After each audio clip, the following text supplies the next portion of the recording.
You ever watch your whole life collapse while the person who caused it looks you dead in the eye and smiles? That was my wife, Brittany. The same woman I married 12 years ago, the same woman I built a home with, the same woman who, without a shred of hesitation, burned everything we had to the ground. It started in the courtroom. I was standing there in front of a judge, fighting for the right to see my own damn kids, while Brittany stood there beside her lawyer, crocodile tears in her eyes, telling the court I was a liar, a cheater, emotionally abusive. All of it, a complete fabrication. She told them I'd been sleeping around, that I'd snuck out at night, that she had proof. Funny thing? There was no proof. Because none of it ever happened. I didn't cheat. I didn't touch another woman. I didn't even flirt. But none of that mattered. In this world, when a woman cries, people listen. Especially when you're a man like me, Daniel Miller, 41, blue-collar, self-built. You're not the kind of guy they make excuses for. You're the guy they throw under the bus. And God, she knew exactly how to do it. Brittany painted a picture so vivid, so damn perfect, she could have won an Oscar. He disappeared on weekends, she sobbed. I found perfume on his clothes. Lies. All of it. She knew what she was doing. I lost everything that day. My kids, Ethan and Lily. My house. My job. My name. It was like someone took a sledgehammer to my life and just kept swinging. But that wasn't even the worst part. The worst part? She was cheating the whole damn time. While she was in court accusing me, she was sneaking off with a guy named Travis, a greasy, smug, trust fund parasite with a Porsche and a podcast. I found out months later, but we'll get to that. Back then, all I had was pain. The kind of pain that doesn't just sit in your chest, it carves into it. I was sleeping on my buddy Cole's couch, jobless, broke, and too numb to even cry. The whispers started coming through mutual friends. Brittany's been acting different lately. She's been seen out at that new rooftop bar in Midtown, not alone. I brushed it off. I wanted to believe she was just hurting, just trying to move on. But then came the text. From an unknown number. Thought you should know. Your wife's been with Travis for over a year. She used you. You didn't deserve that. Check her IG. Look at the private story highlights.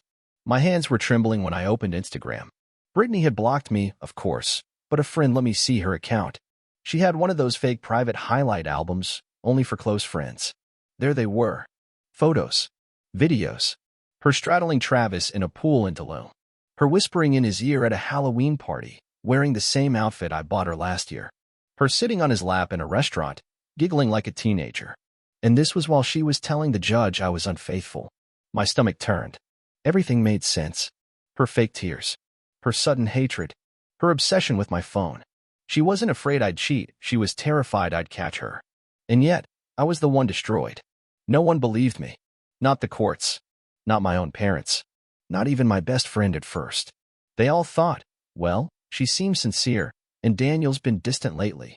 Maybe there's some truth to it. But I stayed silent. I didn't beg. I didn't plead. I just rebuilt. Quietly. One brick at a time. Got a job at a mechanic shop in Jersey. Saved every penny. Rented a crappy apartment. Took parenting classes. Filed appeal after appeal to see my kids. And then, a year later, lightning struck. I bought a lottery ticket at a gas station on a random Tuesday. Didn't think twice. It was the kind you scratch and toss. Until I scratched it. $5 million. It felt like a joke. I reread it 5 times. Called the hotline. Verified it at the store. It was real. I didn't tell a soul. Not a single one. I cashed it in through a trust. Hired a lawyer. Disappeared from social media.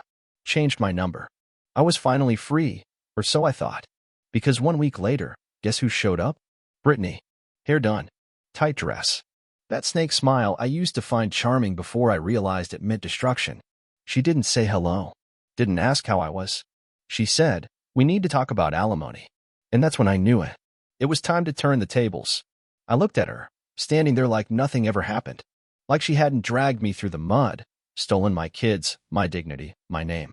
And now, suddenly, she was sweet-talking again, like we were just 2 grown-ups trying to sort out a misunderstanding.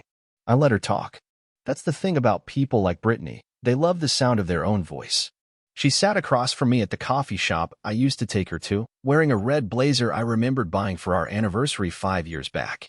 Probably wore it just to mess with me. She stirred her cappuccino like this was a casual meetup.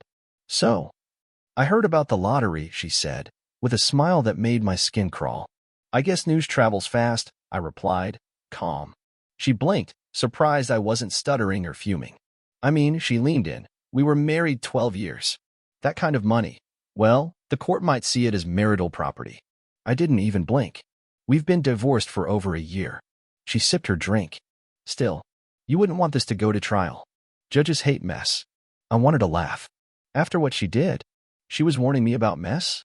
That moment, sitting across from her, watching her lie with that same smug, snake-like confidence, it was like reliving the courtroom all over again. Except now, I wasn't the one on the floor. She just didn't know it yet. I excused myself from the table, tossed a 20 on the check, and walked out without another word. She called after me, but I didn't turn around. Because I had a plan. And I wasn't going to waste a second explaining it to someone who once tried to bury me. I called my lawyer the next morning, told him everything, and we got to work. See, here's what Brittany didn't know. I had recordings, messages, witnesses, people who saw her with Travis while we were still married. She thought she'd won, thought I'd rolled over and accepted my fate. But I had spent that year quietly collecting receipts. There was a guy named Jeremy who worked security at the hotel she used for her little staycations. He owed me a favor. He handed me footage of her checking in, under her maiden name, with Travis. My friend Sarah, a bartender at that rooftop lounge? She had audio of Brittany bragging about ruining her loser ex-husband while hanging off Travis's lap. I even found an email Brittany forgot to delete from our shared drive, an old draft she never sent to her lawyer, outlining the entire setup. The fake perfume on my clothes. The stage text she sent to herself from a burner number. It was all there.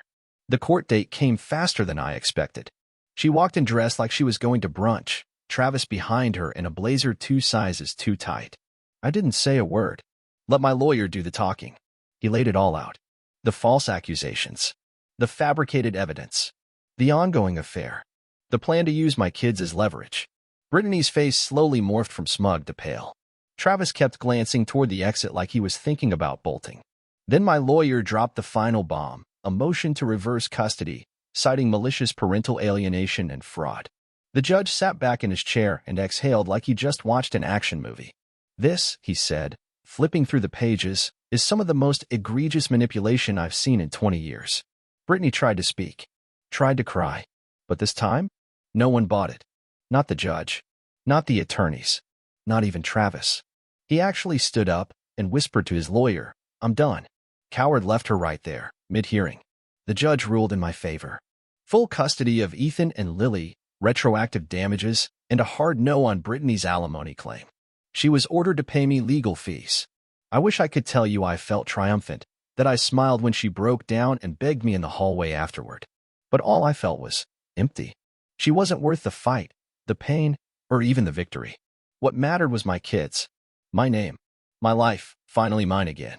Later that night, I sat in my apartment. Well, my new house now, the one Brittany would never set foot in, and watched old videos of Ethan's 6th birthday. The one I missed because Brittany said he wasn't feeling well. He looked just fine in that video. I didn't cry. I'd done enough of that. I just sat there, watching, rebuilding inside. Not just because I had my kids back, but because I knew now. I knew who she really was, what she was capable of. And I knew one more thing. This story wasn't over yet. 2 weeks after the court hearing, I was sitting in my new kitchen, pouring cereal for Ethan while Lily braided her doll's hair at the table. The house was quiet, peaceful. It didn't feel real yet, having them here, laughing, calling me Dad, without tension in their voices. For the first time in years, I wasn't walking on eggshells. I wasn't being watched. I wasn't being lied to with every word out of someone's mouth. But Brittany couldn't let go. She started texting me again. First, it was subtle. Ethan forgot his blue hoodie at my place. You want me to drop it off? Then, just wanted to say I'm sorry for everything. I know I messed up. We were both hurting. Let's be civil. Then the mask fell. You think you're some kind of hero?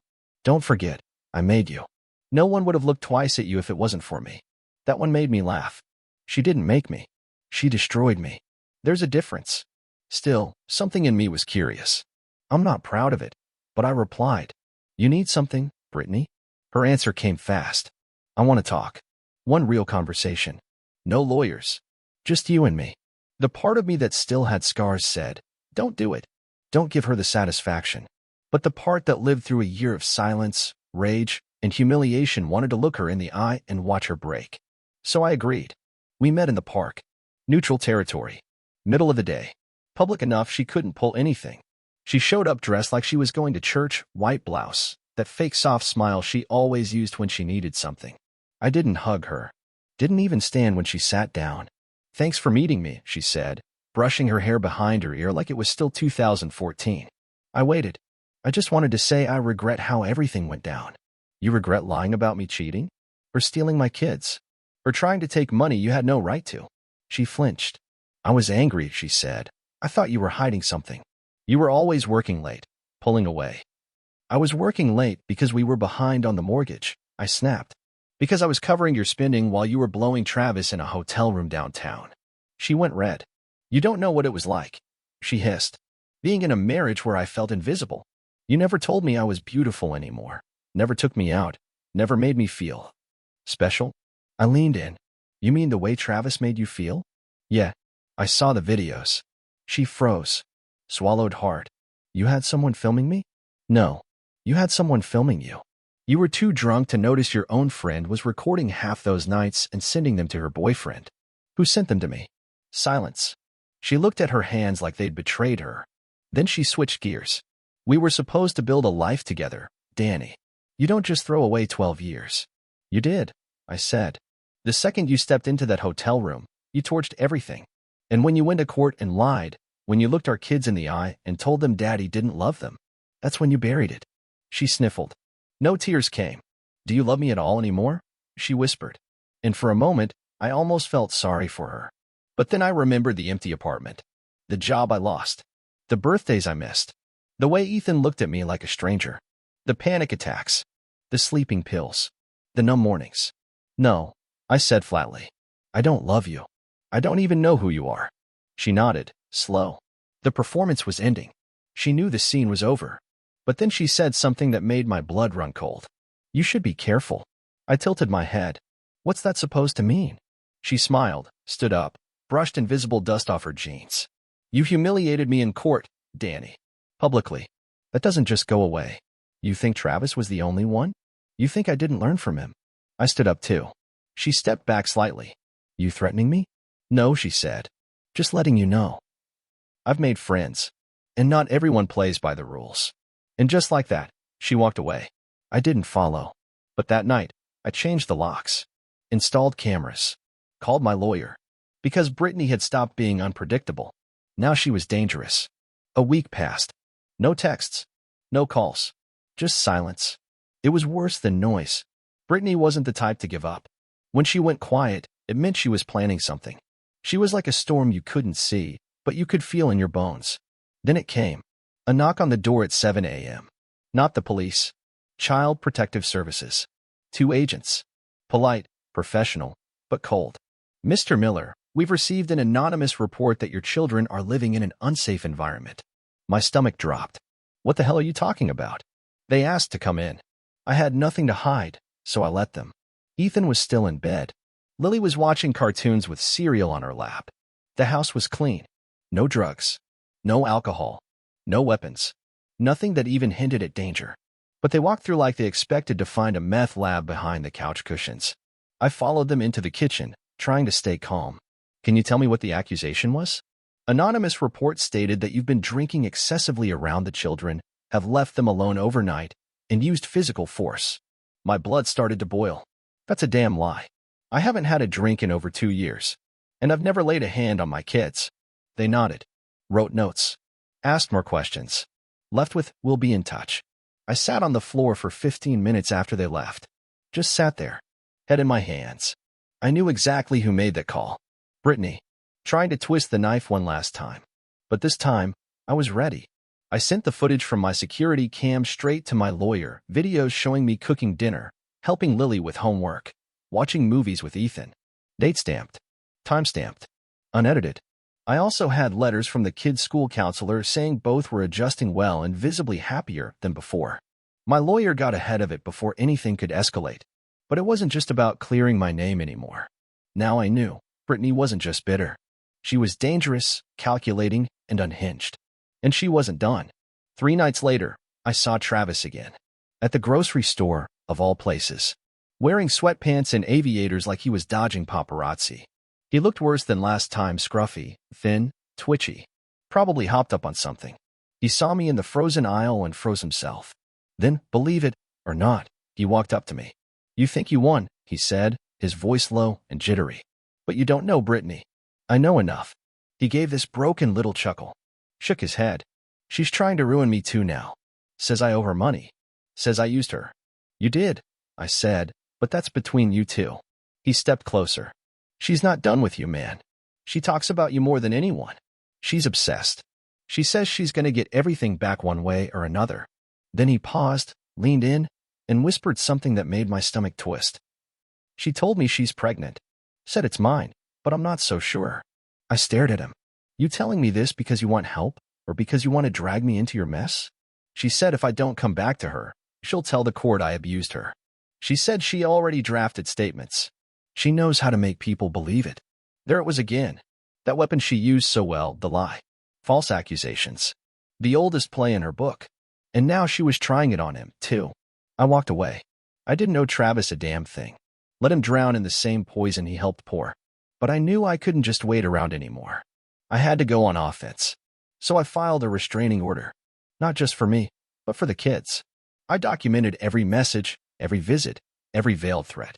My lawyer took it to the judge, and this time, with everything we had already proven, it went through fast. Brittany was legally blocked from contacting me or the kids without court supervision. When she got the news, she went ballistic.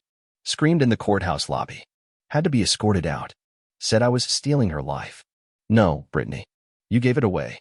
Traded it for a warm lap, a few hotel keys, and a handful of lies. But this time, you weren't getting it back. Not from me. Not from our kids. Not ever. The next month was the first time in years I could actually breathe. Waking up and hearing Lily giggle in the living room while Ethan poured his own cereal. Those were the kinds of mornings I used to dream about when I was sleeping on that ratty couch in Cole's apartment, wondering if I'd ever get my life back. And now, here it was. My house. My peace. My kids. But peace, I've learned, never lasts long when you've got a hurricane in human form just outside the walls. Because Brittany didn't stay quiet for long. She filed an emergency motion. Claimed she was having emotional distress from being separated from the children. That she feared for their mental health in my custody. That I was turning them against her. The same woman who hadn't seen them in over a month, who sent a bogus CPS report, was now crying in front of another judge, trying to rewrite reality. Luckily, the judge wasn't born yesterday. He read the reports. Saw the restraining order. The threats. The timeline. Motion denied. I thought that would be it. The final gasp of a manipulative woman trying to save face. I was wrong. 2 days later, I came home from work and the front door was open. I stood on the porch for 5 full seconds, just staring at it. Ethan and Lily were at their grandma's, thank God. I walked inside slow, every hair on my neck standing. Nothing was stolen. Nothing was broken. But someone had been there. I could feel it. And when I walked into the kitchen, I found it. A photo of me and the kids at the zoo. Taken last week. I didn't take it. We were smiling, cotton candy in hand, unaware of anyone watching. On the back of the photo was a note in red ink. "Enjoy your time, Danny. It doesn't last." I didn't need a signature to know who it was from. I changed the locks again. Got a motion sensor for the backyard. Bought a bat and kept it next to the bed. And that night, for the first time in months, I didn't sleep. I kept hearing things. Imagining shadows. Listening for footsteps. That woman wasn't just crazy. She was obsessed. The next day, I filed a police report. Showed them the photo. The note. The restraining order. But you know how it goes. Unless she breaks in again or physically harms me, there's not much we can do, sir. So I did what I had to. I put cameras inside the house. Upgraded my alarm system. Even taught Ethan and Lily a safe word in case anyone tried to pick them up from school. I hated living like that, constantly on edge, looking over my shoulder, expecting her to slither out of the dark at any second. But I had no choice. She'd lost the battle in court, and now she was waging war in the shadows. Then, a week later, Travis reached out again. Through a burner number. Need to talk. Urgent. About Brittany. I didn't want to. Didn't care. But something in my gut told me this wasn't about drama anymore. We met at a diner just off the freeway. He looked worse than before. Eyes sunken, shaking hands, like a man who hadn't slept in days. She's spiraling, he said.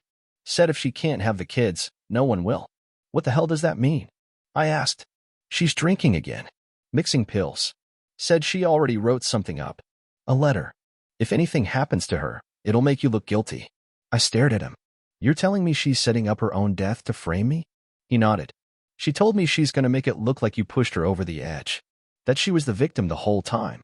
That it'll be her final truth. Her words. I leaned back, processing the weight of that. She's sick, I muttered. She's actually sick. Travis looked like he was about to cry.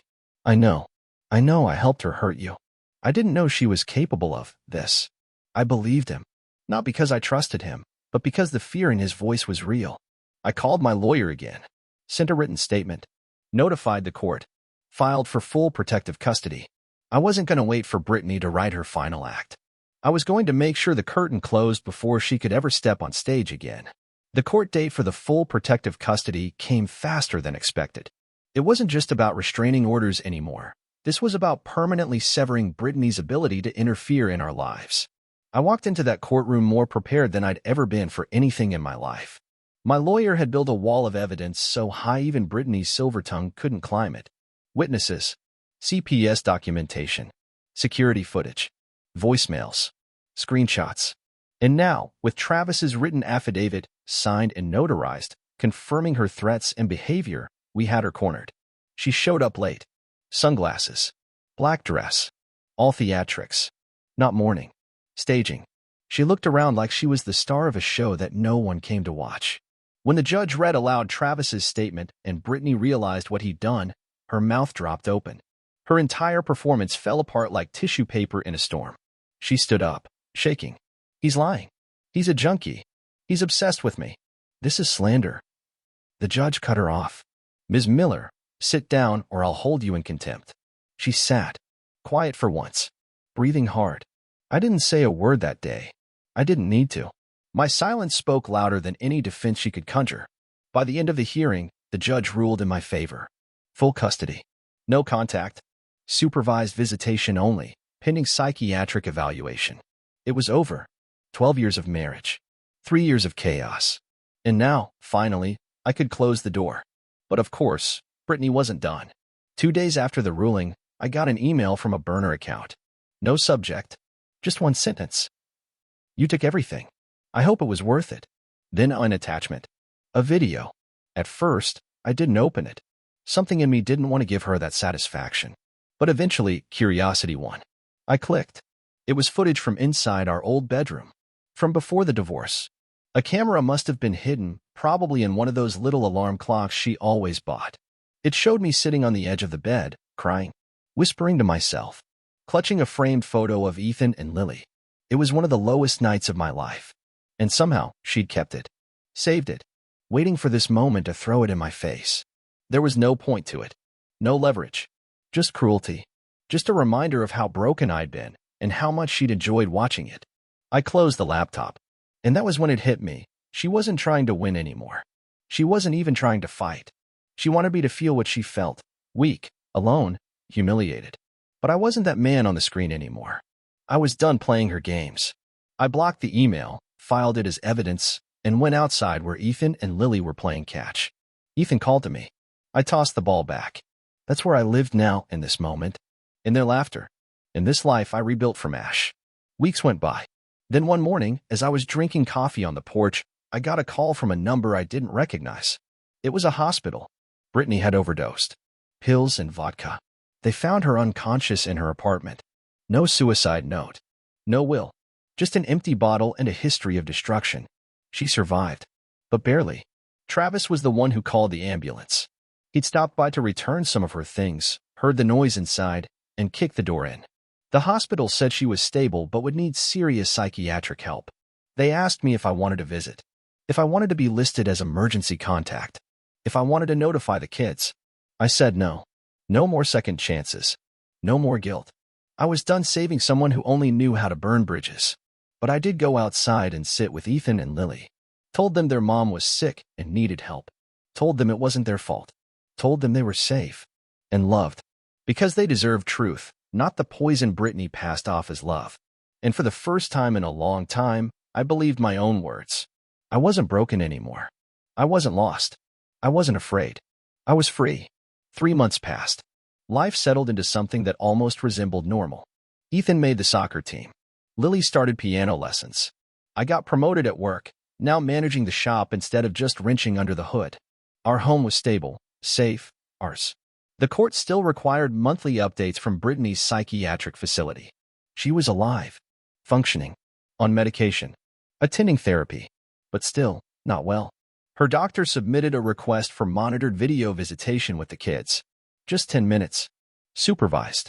Structured. Ethan didn't want to. Lily hesitated, then shook her head. I didn't push. I just documented their response and told the court no. Their decision mattered more than anyone's. Still, part of me wondered if she'd ever stop. If she'd ever get help, not for my sake, not even for the kids, but for herself. Then something happened I didn't expect. A letter arrived. No return address. Just my name written in shaky pen. I opened it in the garage. Couldn't risk the kids seeing it. Inside was a folded piece of notebook paper, no envelope. The handwriting was messy, uneven. I recognized it instantly. It was Brittany. I don't expect you to forgive me. I don't even forgive myself. I thought I was punishing you, but I was tearing myself apart. I blamed you for things I created. I let my bitterness rot me. The truth is, I didn't deserve you. Or our kids. I see that now. I hope one day they can hear it from me. Not the way I said it in court. Not in lies. But like this. Quiet. Real. I loved you once. I think. But I hated myself more. I'm sorry, Brittany. I read it twice. 3 times. Then I folded it, placed it back in the envelope, and locked it in my desk drawer. Not because I forgave her. Not because I wanted to preserve it. But because one day, maybe Ethan or Lily would ask questions. And I'd rather have something real to show them, even if it came far too late. Still, I didn't respond. Some things didn't need a reply. The therapist I'd been seeing throughout all this, a quiet, thoughtful guy named Dr. Langston, once told me something that stuck. Closure doesn't come from others. It comes when you stop bleeding from a wound you no longer try to reopen. And he was right. I stopped bleeding the day I chose to stop fighting ghosts. The day I realized Brittany was never going to be the woman I thought I married. And that wasn't my fault. I didn't fail as a husband. I didn't deserve the betrayal. I didn't deserve to be accused of something I never did, to lose my kids, my house, my dignity. But I also didn't deserve to live the rest of my life angry. So I let it go. I rebuilt not for revenge, but for me. One evening, Ethan came into the kitchen holding a school flyer. Dad, they're doing a father-son camping weekend next month. You want to go? He didn't know it. But those words hit deeper than anything Brittany had ever said in 12 years. Yeah, I said, smiling. Yeah, I'd like that. We packed our gear the next morning. Made lists. Built a playlist. Lily helped us choose snacks. It was stupid and beautiful and exactly what life was supposed to be. And as I stood in the doorway that night, watching them brush their teeth and argue over who would get the top bunk during the trip, I realized something. I didn't just survive Brittany. I won. Not the lottery. Not the court case. Not the twisted game she tried to play. But life. I won my life back. And there's not a damn thing she can do to take it again. The camping trip was perfect. Not because everything went smoothly, because it didn't. Ethan forgot the tent poles. I burned the hot dogs. Lily called us 3 times just to ask where her stuffed panda was. But that's what made it real. We laughed through it. Made do. Told ghost stories by a fire that wouldn't stay lit. Ethan fell asleep with his head on my shoulder under a sky so full of stars it made me forget what the word broken even meant. That night, I lay awake in my sleeping bag, staring up through the mesh of the tent, listening to the wind move through the trees. I thought about everything that had happened. Every lie. Every courtroom. Every time Brittany tried to twist the truth until it snapped. Every second I'd spent questioning myself, asking how the hell I ended up here. And then I realized I wasn't there anymore. I was here. With my son beside me, my daughter safe at home, and a future wide open for once. Brittany still existed somewhere out there. Her chaos would keep moving, finding new places to infest. But I was done being her battleground. I was done giving her rent-free space in my head. I'd already paid too much. So here's what I learned, what I'd tell any man out there living the nightmare I did. They will try to destroy you. They'll lie, twist, manipulate, cry in courtrooms, and smile while they take everything. And when they realize you survived, they'll come for what's left. Let them. Let them take the lies. Let them keep the fake stories. Let them have the broken pieces they tried to throw at your feet. Because what they'll never understand is that the moment you choose peace over revenge, the moment you let go of proving yourself, the moment you stop chasing justice from the unjust, you win. Not loud, not with fireworks, but quietly, fully, and forever. So if you're reading this, some guy with his back against the wall, losing sleep, being painted as the villain in someone else's script, listen to me. Keep going. Keep rebuilding. Stay silent when they expect you to scream. Stack your bricks. Protect your soul.